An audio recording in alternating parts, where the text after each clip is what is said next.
Jesus told a parable one day. He reminded us that a man went to hell because he didn't see the poor. His name was Dives. He was a rich man. And there was a man by the name of Lazarus, who was a poor man, but not only was he poor, he was sick. Sores were all over his body. He was so weak that he could hardly move.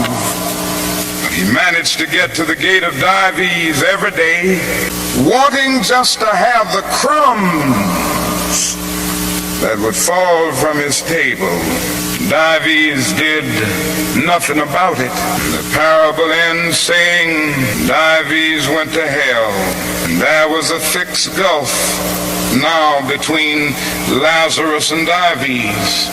That is nothing in that parable which says that Dives went to hell because he was rich. Jesus never made a universal indictment against all wealth. It is true that one day a rich young ruler came to him and he advised him to sell all, but in that instance Jesus was prescribing individual surgery and not setting forth a universal diagnosis.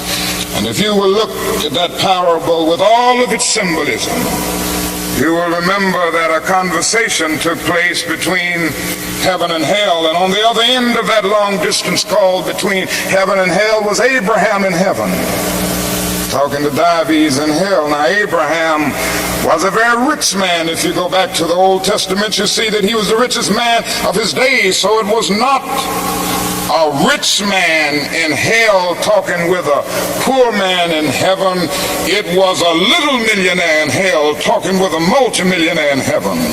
Dives didn't go to hell because he was rich. Dives didn't realize that his wealth was his opportunity.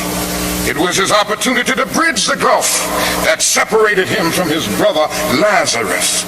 Dives went to hell because he passed by Lazarus every day and he never really saw him.